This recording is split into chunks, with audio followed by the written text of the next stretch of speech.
El primer impulso es correr. ¿Pero hacia dónde? Reza, reza porque no existen mañana. Para todos los que mueren, nunca habrá un mañana. No saben dónde esconderse, cómo salvarse, cómo sobrevivir. Los cuerpos se amontonan. Una tormenta de fuego, violencia y locura. Es la terrible venganza de Dios. Es la peste negra del medievo, el peor desastre biológico de la historia de la humanidad. Es, según el testimonio de un testigo, el fin del mundo. La peste negra, episodio 2. 1348, Londres, Inglaterra. A mediados del siglo XIV, la peste negra, después de trazar un sendero de destrucción desde Sicilia hasta Inglaterra, alcanza su clímax. 1348, Pistoia, Italia. Con la seguridad de que Dios está castigando al mundo por su maldad, las autoridades deciden que la ciudad debe purgar los pecados cometidos. Lo primero será reformar las ordenanzas. Se prohíbe el juego, las blasfemias, las prostitutas son enviadas a las afueras. Hay que imponer la decencia. Quizá así se pueda ahuyentar la peste.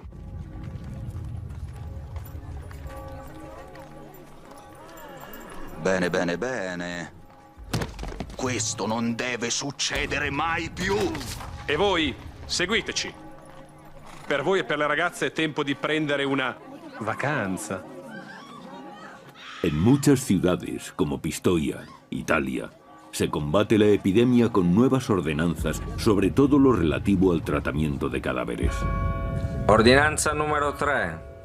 I cadaveri non potranno essere rimossi dal luogo della morte prima che vengano chiusi in una cassa di legno. Ordinanza numero 5. Che nessuno abbia l'ardire di portare cadaveri all'interno della città. Ordinanza numero 30. Durante i funerali le campane non potranno essere più suonate. Los repiques de campana que antaño reconfortaban a los allegados del difunto se han convertido en un continuo recordatorio de un mundo que camina hacia el infierno. Fallecía tanta gente que cuando un sacerdote acompañaba a un difunto a la tumba y miraba a su alrededor, se encontraba con 10 féretros más a los que debía asistir. Eran muertes en masa. La mortandad era tal que, en cierta forma, la gente ya estaba tan acostumbrada y endurecida que en los funerales se hacían chistes. Pero en Alemania, el número de muertos aumenta despertando sentimientos negativos en la población, que admira la extrema violencia con que se castigan los flagelantes. En su recorrido por una campiña llena de desesperanza, la tortura que los flagelantes se imponen, unida a la creencia de que la sangre de los mártires es sagrada, resulta impactante. Este ostentoso despliegue es mucho más convincente que los rezos del cura del lugar. Las plegarias no han salvado a nadie. Los flagelantes concentran la rabia y el temor del pueblo en una meta tangible: la iglesia local.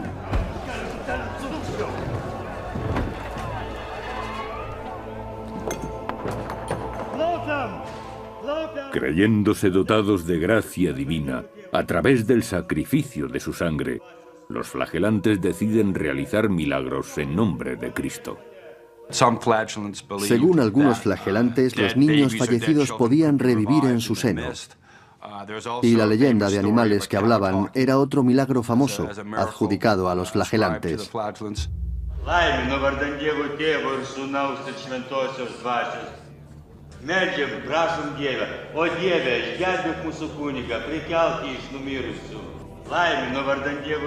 Mientras en Renania parecen producirse asombrosos milagros, En Aviñón, la capital de la cristiandad, mueren 400 personas cada día.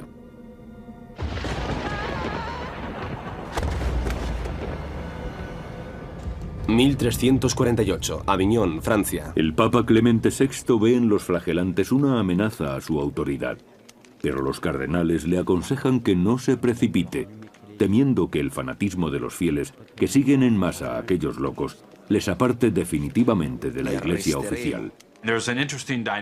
Se da una interesante diferencia entre la actitud popular y la de las autoridades. La postura de las autoridades frente a los flagelantes tiende a ser hostil, mientras que el pueblo, por su parte, los apoya incondicionalmente, porque asocian su llegada con la expulsión de la peste. Clemente no puede hacer nada para contener la insurgencia. Y la rebelión está a punto de entrar en su fase más virulenta. Esas procesiones eran interpretadas por la gente común, los cristianos comunes, como una purificación espiritual que también los elevaba a ellos. Se sentían con la energía necesaria para hacer de su ciudad un sitio mejor, por los medios que fuera, jurando no volver a los juegos de azar, expulsando de la ciudad a las prostitutas y a los judíos, e incluso, si era necesario, quemándolos. 1348, Ginebra, Suiza. El mercader judío Agimed ha viajado a lo largo de cientos de kilómetros, recorriendo tierras devastadas por la peste. No obstante, ahora le espera algo mucho peor: un baño de sangre de proporciones incalculables. Es muy propio de la naturaleza humana buscar un chivo expiatorio en épocas de crisis, y los judíos fueron chivos expiatorios también en la época de la peste negra.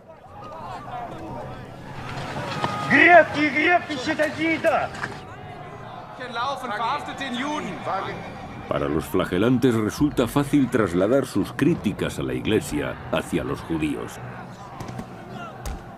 Para los cristianos medievales nadie ofendía tanto a Dios como los judíos.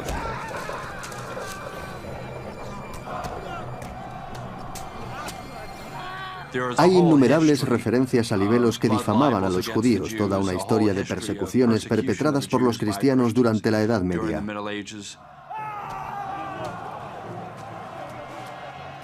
Traicionado por su vestimenta típica que le hace distinguirse como judío, Agimed es llevado ante las autoridades para ser interrogado. Y no solo él, según el cronista del siglo XIV, Jean de Benet.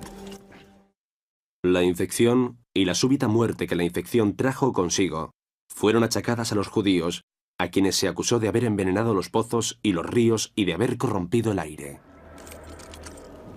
Beim Beutel, den dir der Rabbiner gegeben hat.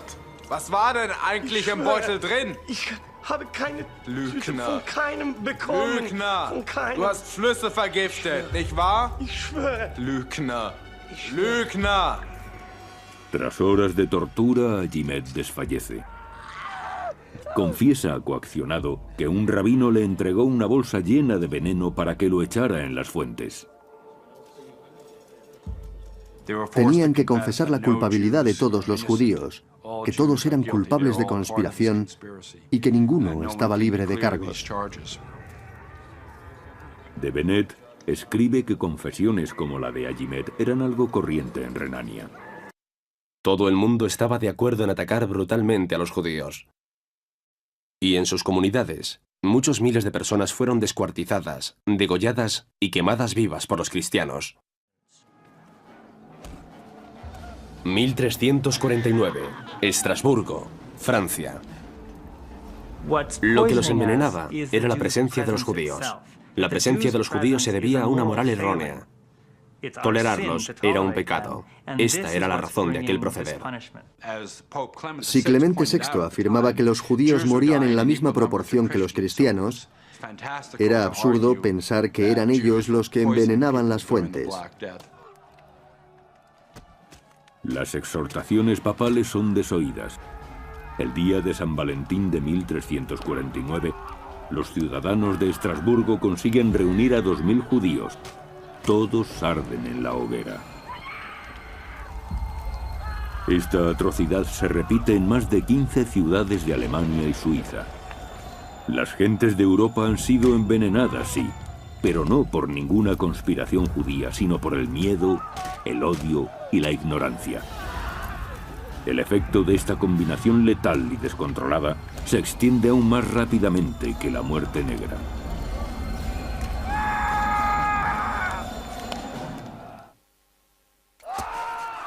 ...1349, Estrasburgo, Francia. En el invierno de 1349, los cristianos de Alemania, Francia y Suiza se vuelven contra sus vecinos judíos en horribles masacres destinadas a apaciguar la ira de Dios. Pero la violencia no puede detener el progreso de la peste. En Aviñón casi toda la nobleza ha huido de la ciudad.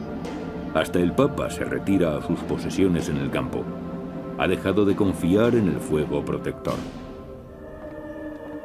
Solo un miembro de la corte se mantiene en su sitio. El renombrado médico Guy de Chilliac. Pero la enfermedad investigada por el médico se acerca peligrosamente a su propio hogar. Chilliac continuó asistiendo a los enfermos de Aviñón hasta que él mismo fue víctima de la peste. Incluso en su lecho de muerte no está seguro de lo que ha contraído, pero quiere ayudar a la gente, quiere intentarlo. La heroica entrega de Chilliac a sus pacientes le ha llevado al umbral de la muerte. Nadie mejor que él conoce sus escasas posibilidades de recuperación. Mientras el sacrificado médico lucha por su vida en Francia, el movimiento de los flagelantes en Alemania empieza a desmembrarse. 1349, Friburgo, Alemania. Un movimiento constituido en origen por hombres piadosos es utilizado ahora para atraer a maleantes. Insaciables hordas saquean las iglesias y copulan con mujeres en público. Leyendo algunos relatos, se tiene la impresión de que en algunas poblaciones los flagelantes eran tratados como divinidades y que organizaban fiestas después de las sesiones de flagelación.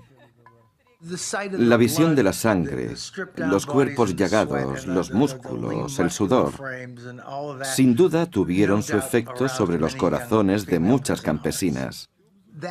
Y en aquellos momentos de emoción, la tensión se desbordaba.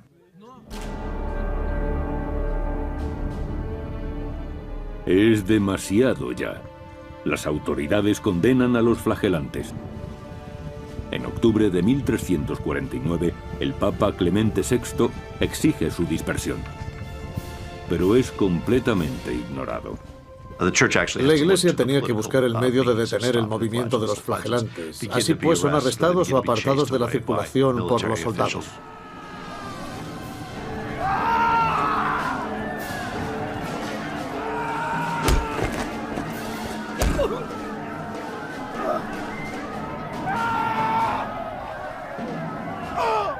Algunos líderes, ahora llamados jefes del error, son incluso apresados y decapitados. Wir befinden dich für schuldig. Du hast Unglauben verbreitet. Du bist zum Tode verurteilt. Soll Gott deine Seele schützen.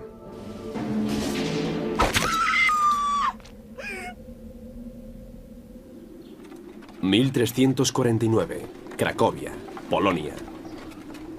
Pero a pesar de la desaparición del movimiento de los flagelantes, gran parte de Europa sigue siendo violentamente hostil a la maltrecha comunidad judía.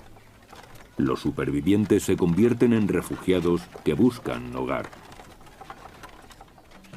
En la mayor parte de Europa, Francia, gran parte de Inglaterra, muchas ciudades germanas, ya no había judíos a finales del siglo XIV.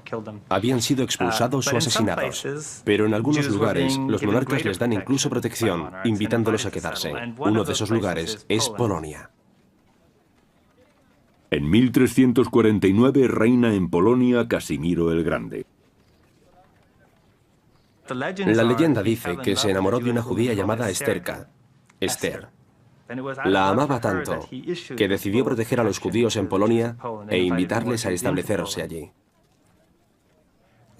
Resulta irónico que empujara a la comunidad judía de Alemania hacia Polonia y 700 años después se cerró el círculo con la intervención, de nuevo, de los alemanes.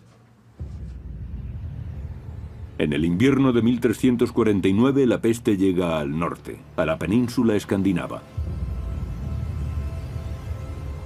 Cuando 2 años después alcanza Rusia, en Francia ya ha remitido.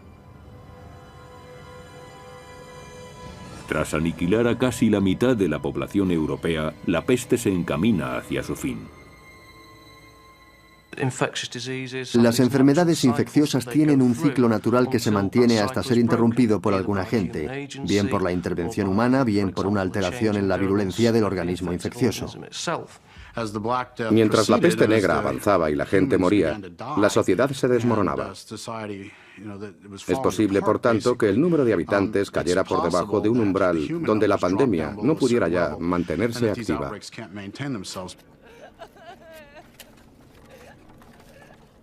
La magnitud de las cifras de víctimas es tan enorme que excede a la imaginación humana.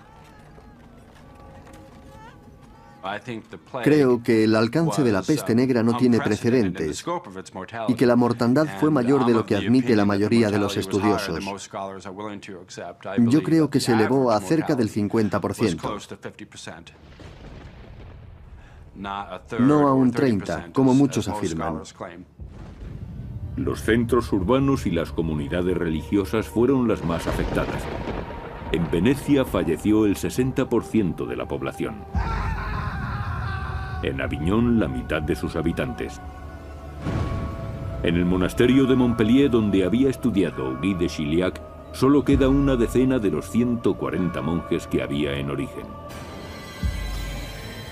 En Inglaterra se registra una pérdida de 2 millones de almas, la tercera parte de la población total del país. Pero Eduardo III sobrevive, así como otros nobles que se han refugiado en sus apartadas propiedades campestres. La tasa de mortandad entre las clases altas es algo menor, porque estas personas tenían la posibilidad de trasladarse y salir del área urbana, de la ciudad.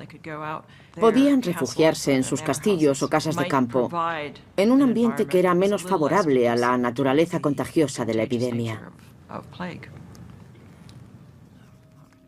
El Papa Clemente VI, que había abandonado Aviñón durante el primer brote, también está vivo y en buenas condiciones físicas.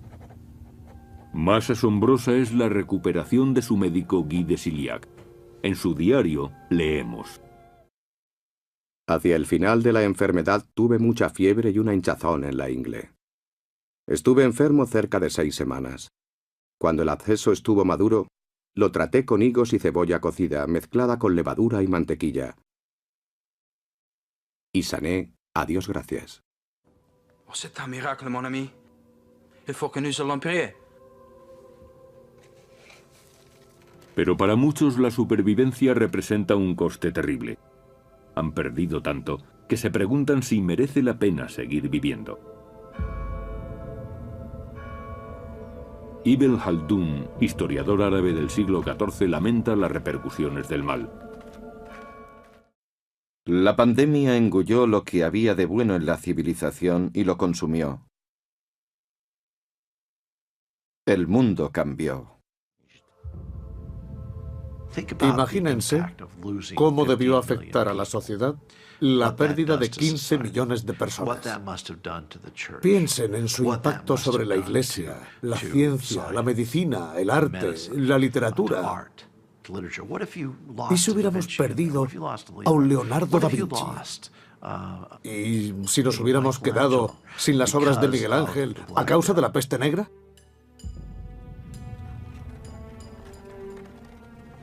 Mirando a nuestro alrededor, vemos todavía las huellas de esta pérdida de 1/3 o la mitad de los humanos. En una lápida reza: murió el año en que apenas quedó sobre la tierra 1/4 parte de la humanidad. Esto te induce a pensar que eres un fragmento de ese 25% restante. Esta es la única vez en la historia en que sin excepción cada una de las personas del mundo conocido ha tenido que ver cómo agonizaban sus seres queridos. De esa pena, ese aislamiento, se lamenta el poeta italiano Petrarca. Considera lo que hemos sido y lo que ahora somos. ¿Dónde estáis, amigos queridos? ¿Dónde los rostros amados? Éramos una multitud. Ahora estamos casi solos. 1350. Florencia, Italia. Pero otros no se lamentan, sino que la epidemia les sirve para entregarse a la embriaguez, los saqueos y la violencia. En las vacías casas de los fallecidos se suceden los excesos. Giù le mani da lei! Quella è la mia donna! Maiale! Ti ammazzo, cane. El historiador florentino Matteo Villani se escandaliza. Los hombres se lanzaban a un comportamiento desordenado y lascivo, como nunca antes habían hecho. Se entregaban sin pudor a la lujuria. No obstante, la mayoría de los supervivientes no cae en la desesperación ni se revuelca en el vicio. Se repusieron, simplemente, y continuaron su vida con normalidad. Nunca perdieron la fe en Dios, ni, aún más sorprendente, su fe en el futuro. La gente del medievo estaba convencida de que Dios lo disponía todo para bien, que Dios tenía un plan, que el Apocalipsis pondría fin a todo lo viejo, y sería una renovación, no simplemente el final, que algo nuevo vendría tras el Apocalipsis. Lo interesante es la rapidez con que esa sociedad pudo recuperar su funcionalidad, normalizándose y retomando sus rutinas. La fe consigue que esa sociedad no solo pueda sobrevivir, sino seguir adelante y multiplicarse, según el cronista francés Jean de Venette. Cuando pasó la epidemia, los hombres y mujeres que conservaron la vida se casaron entre sí. En todos los lugares las mujeres concebían con mayor facilidad que antes. Pero la tregua es insospechadamente breve. Porque aunque la sociedad trate de ponerse en pie, el caos irrumpe una vez más. Los viejos moldes se han hecho añicos y los nuevos serán conformados a punta de espada. Año 1349. Londres, Inglaterra. En la historia de la humanidad, solo unos pocos acontecimientos marcan una línea divisoria. Los demás se identifican como sucesos anteriores o posteriores a esa línea. La peste negra marcó una de esas líneas. Me pregunto cuándo ha habido en la historia de Europa un drama en que haya muerto casi el 50% de su población en tan poco tiempo. Es una catástrofe tal que nuestra mente apenas puede concebirla.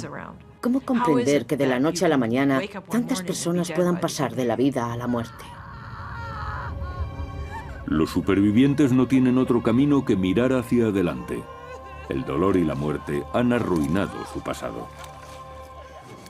A menudo me he preguntado si los sentimientos de desesperación e irracionalidad con respecto a lo ocurrido han abierto nuestra mente para cuestionarnos la autoridad.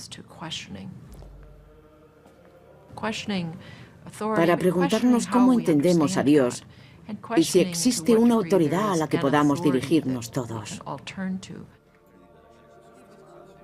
La peste acaba con el dominio absoluto ejercido por la religión durante un milenio. Muchos nobles van a pagarse un credo por encargo. Algunas familias se dedican a contratar a capellanes privados. ¿Será eso una especie de privatización de la religión? Si la pandemia hizo que algunos supervivientes se acercaran más a Dios, otros buscan nuevas respuestas en la ciencia.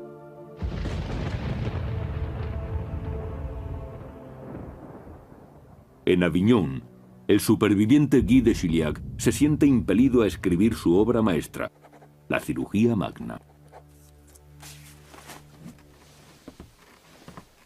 Este texto, toda una referencia en los 3 siglos siguientes, ya no se basa en los antiguos conocimientos, sino en observaciones de primera mano.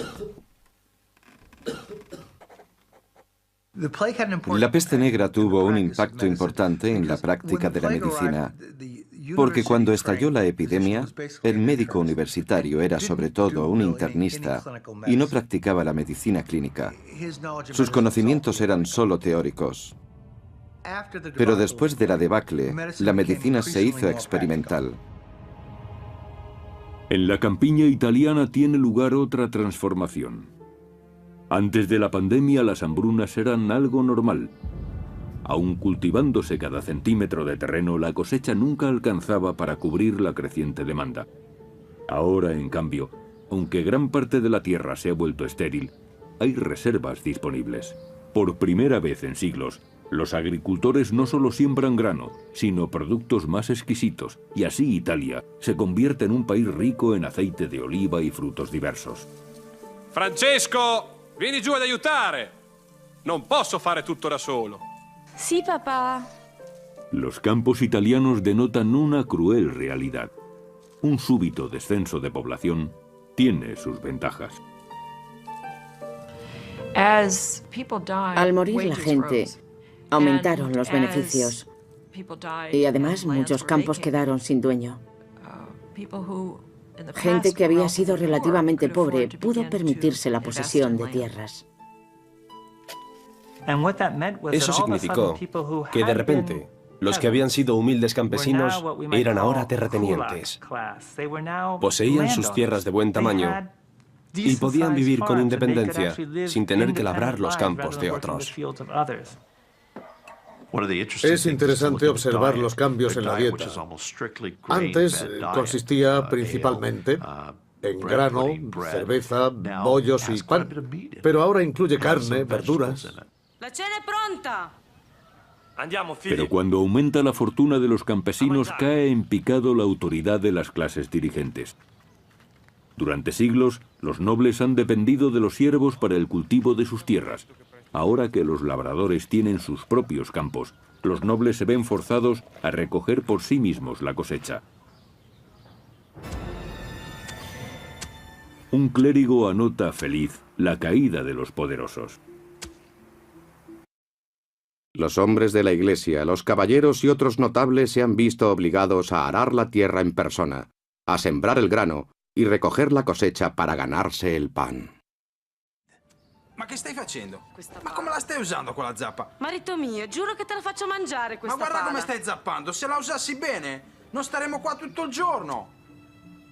1357, Valle del Loira, Francia. Muchos nobles, venidos a menos, se niegan a rebajarse a las labores del campo.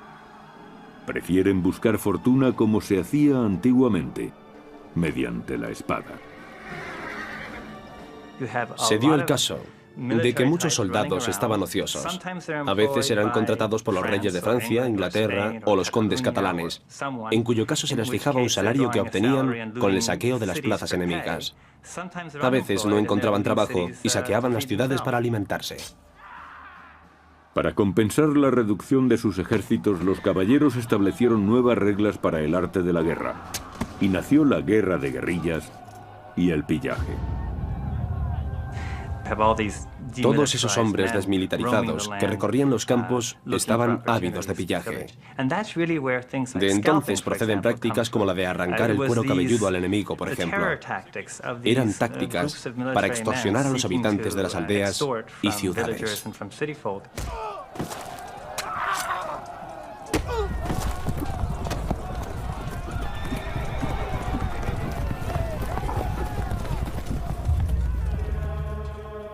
...1357... Roma, Italia. Por otra parte, la disminución de la mano de obra repercute también en tareas pacíficas, tales como el comercio y la industria.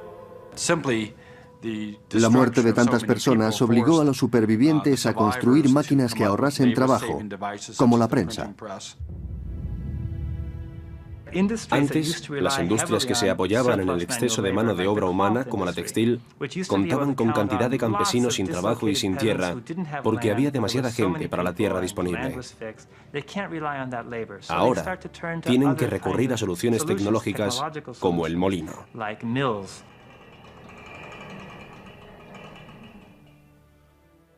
Menos de un siglo después de la peste negra, los manuscritos medievales, magníficamente iluminados, se convierten en reliquias.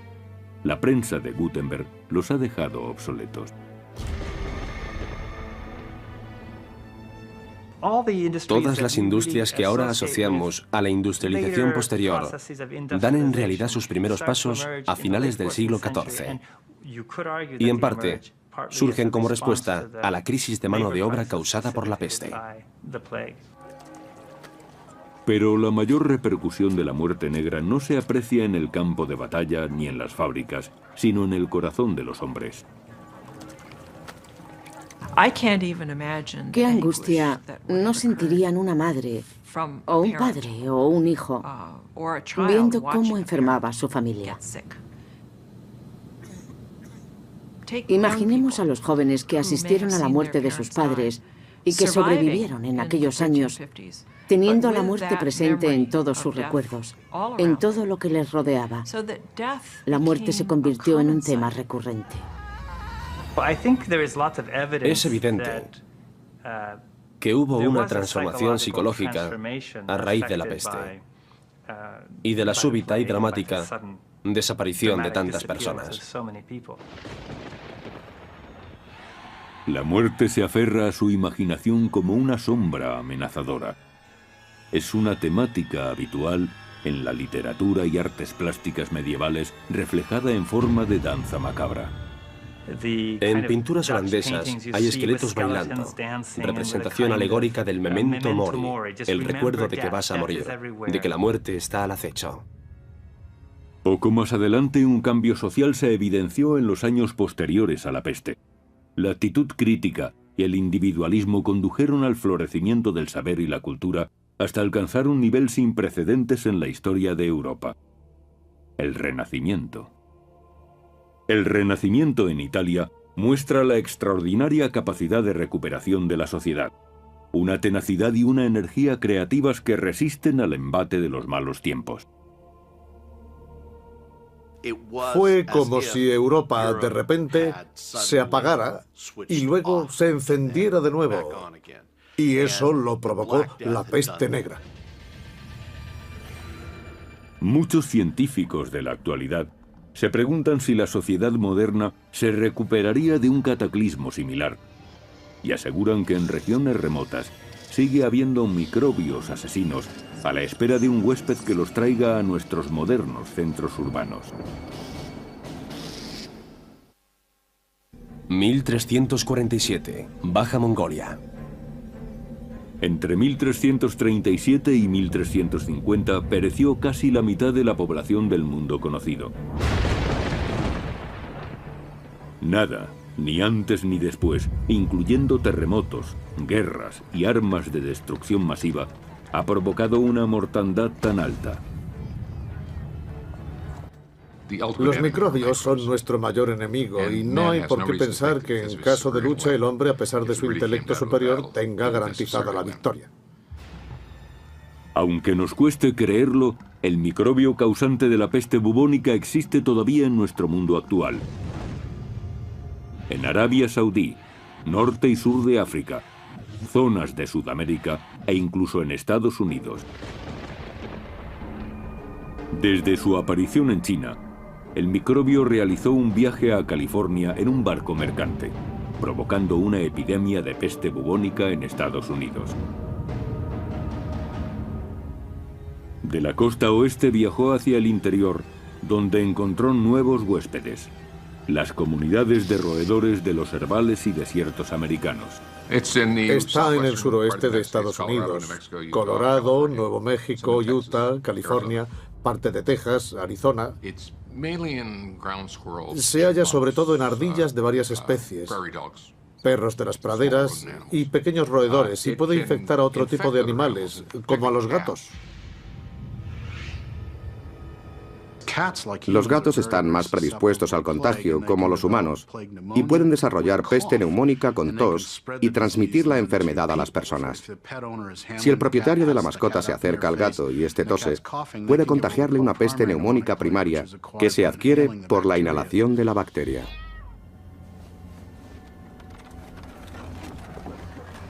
Cuando la peste negra asoló Europa en el siglo XIV, lo único que se podía hacer para combatirla era rezar. Ahora, los antibióticos pueden curar la peste bubónica siempre que se detecte a tiempo. 2005, MD, Laboratorio de Enfermedades Infecciosas. Lo primero es indagar en la vida del enfermo, saber si éste estuvo expuesto a la tos de otra persona, y las dos partes reciben antibióticos profilácticos para evitar que la enfermedad se extienda. Yersinia pestis, el bacilo causante de la peste bubónica, hoy es bien conocido. Lo que más preocupa a los microbiólogos son los asesinos microscópicos desconocidos, enfermedades que nunca antes se han visto y que podrían extenderse entre la población. Microbios en la cadena alimentaria, otros que inesperadamente cambian de huésped o que aparecen en lugares imprevisibles. El SIDA, el SARS, la fiebre del Valle del Rift, la enfermedad de Lyme. Todas estas enfermedades pueden aparecer en la actualidad simplemente porque se ha producido cualquier cambio. A los microbios se les da una oportunidad y ellos la aprovechan. La enfermedad de Lyme brotó durante la tala de unos bosques del noreste porque se pretendía edificar allí. Así surgen las enfermedades. Cuando intervenimos en un entorno, no sabemos cuántos agentes patógenos estamos liberando.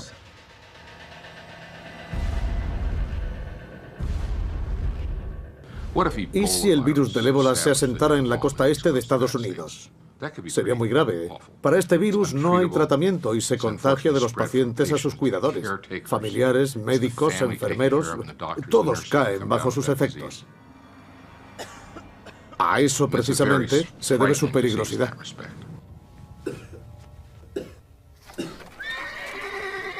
En la Edad Media la peste negra llegó de una zona remota extendiéndose a lo largo de las rutas comerciales por todo el mundo civilizado con asombrosa rapidez. Los microbios, en la actualidad, pueden llegar mucho más lejos y a mayor velocidad.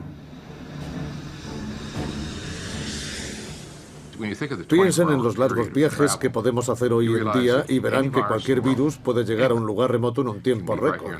No necesita utilizar ningún agente ni ninguna pulga. No tiene que hacer nada. Actualmente se dan dos peculiaridades que nos acercan a la época de la peste negra: economía expansiva y nuevas rutas comerciales. Hay que darse cuenta de que cada año se trasladan de unos países a otros unos 500 millones de personas en vuelos internacionales. 500 millones al año. 70 millones de personas trabajan fuera de su país. Son cifras asombrosas que indican el tráfico de viajeros, la velocidad de este tráfico y la gran densidad de la población. Unámoslo todo y resultará algo estremecedor. 1348, Avignon, Francia. Obstaculizados por la religión y la superstición, los científicos medievales como Guy de Chiliac no estaban en absoluto preparados para la muerte negra. Muchos expertos temen que en el caso de enfrentarse a una epidemia catastrófica, la ciencia moderna se vería sorprendida de la misma forma. Si se presentara una epidemia como la peste del siglo XIV, con la gente muriendo en sus casas, en la calle y por todas partes, no estoy seguro de que supiéramos combatirla. Confío en que lo haríamos mejor que en la Edad Media, pero me temo que no mucho mejor. Nuestro sistema de producción no tiene capacidad para asumir un alto desempleo ni la desprotección ante un mal. No tenemos las bases para enfrentarnos a algo así.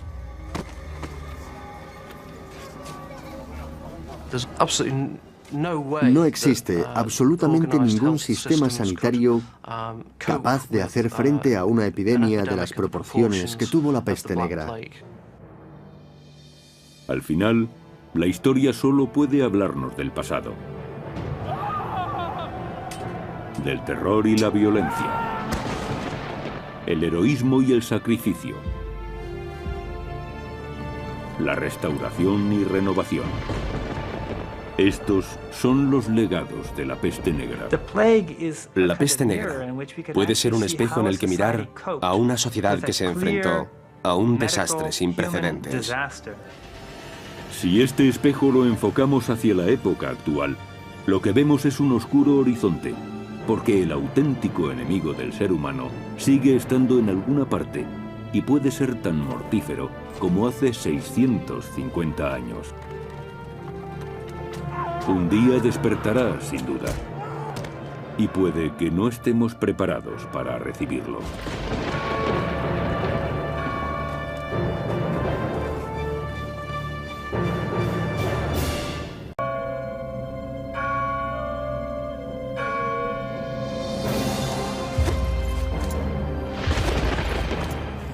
El primer impulso es correr.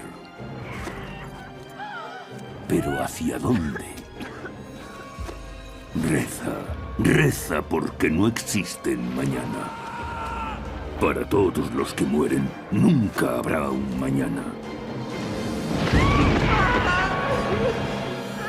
No saben dónde esconderse, cómo salvarse, cómo sobrevivir. Los cuerpos se amontonan. Una tormenta de fuego, violencia y locura. Es la terrible venganza de Dios. Es la peste negra del medievo, el peor desastre biológico de la historia de la humanidad. Es, según el testimonio de un testigo, el fin del mundo. La peste negra, episodio 2. 1348. Londres, Inglaterra. A mediados del siglo XIV, la peste negra, después de trazar un sendero de destrucción desde Sicilia hasta Inglaterra, alcanza su clímax. 1348, Pistoia, Italia. Con la seguridad de que Dios está castigando al mundo por su maldad, las autoridades deciden que la ciudad debe purgar los pecados cometidos.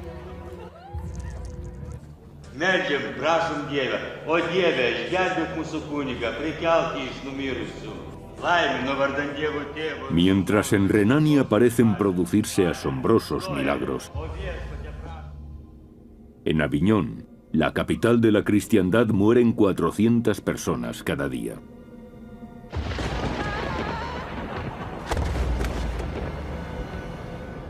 ...1348, Aviñón, Francia. El Papa Clemente VI ve en los flagelantes una amenaza a su autoridad, pero los cardenales le aconsejan que no se precipite, temiendo que el fanatismo de los fieles, que siguen en masa a aquellos locos, les aparte definitivamente de la Iglesia oficial.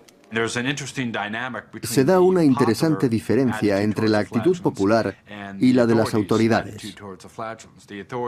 La postura de las autoridades frente a los flagelantes tiende a ser hostil, mientras que el pueblo, por su parte, los apoya incondicionalmente, porque asocian su llegada con la expulsión de la peste. Clemente no puede hacer nada para contener la insurgencia. Y la rebelión está a punto de entrar en su fase más virulenta. Esas procesiones eran interpretadas por la gente común, los cristianos comunes, como una purificación espiritual que también los elevaba a ellos. Se sentían con la energía necesaria para hacer de su ciudad un sitio mejor, por los medios que fuera. Eran muertes en masa. La mortandad era tal que, en cierta forma, la gente ya estaba tan acostumbrada y endurecida que en los funerales se hacían chistes. Pero en Alemania, el número de muertos aumenta, despertando sentimientos negativos en la población, que admira la extrema violencia con que se castigan los flagelantes. En su recorrido por una campiña llena de desesperanza, la tortura que los flagelantes se imponen, unida a la creencia de que la sangre de los mártires es sagrada, resulta impactante. Este ostentoso despliegue es mucho más convincente que los rezos del cura del lugar. Las plegarias no han salvado a nadie. Los flagelantes concentran la rabia y el temor del pueblo en una meta tangible: la iglesia local.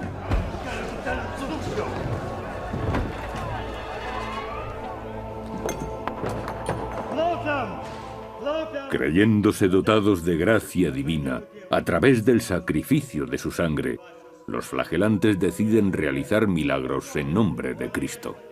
Según algunos flagelantes, los niños fallecidos podían revivir en su seno. Y la leyenda de animales que hablaban era otro milagro famoso, adjudicado a los flagelantes.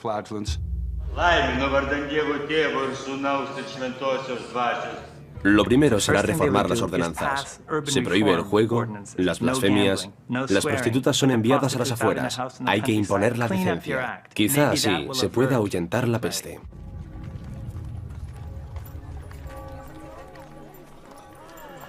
Bene, bene, bene. Questo non deve succedere mai più. E voi, seguiteci. Per voi e per le ragazze è tempo di prendere una vacanza.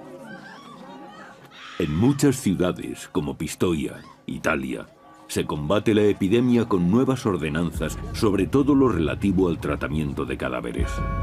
Ordinanza numero 3. I cadaveri non potranno essere rimossi dal luogo della morte prima che vengano chiusi in una cassa di legno. Ordinanza numero 5. Che nessuno abbia l'ardire di portare cadaveri all'interno della città. Ordinanza numero 30. Durante i funerali le campane non potranno essere più suonate. Los repiques de campana que antaño reconfortaban a los allegados del difunto se han convertido en un continuo recordatorio de un mundo que camina hacia el infierno. Fallecía tanta gente que cuando un sacerdote acompañaba a un difunto a la tumba y miraba a su alrededor, se encontraba con 10 féretros más a los que debía asistir. Jurando no volver a los juegos de azar, expulsando de la ciudad a las prostitutas y a los judíos, e incluso, si era necesario, quemándolos. 1348, Ginebra, Suiza. El mercader judío Agimed ha viajado a lo largo de cientos de kilómetros, recorriendo tierras devastadas por la peste. No obstante, ahora le espera algo mucho peor: un baño de sangre de proporciones incalculables. Es muy propio de la naturaleza humana buscar un chivo expiatorio en épocas de crisis, y los judíos fueron chivos expiatorios también en la época de la peste negra.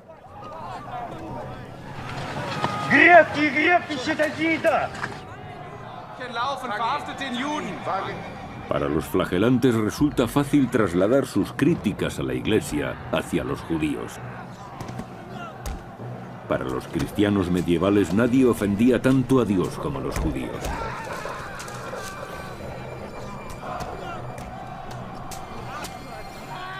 Hay innumerables referencias a libelos que difamaban a los judíos, toda una historia de persecuciones perpetradas por los cristianos durante la Edad Media.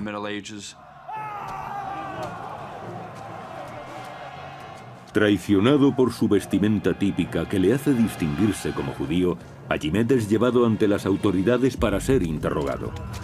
Y no solo él, según el cronista del siglo XIV, Jean de Benet. La infección y la súbita muerte que la infección trajo consigo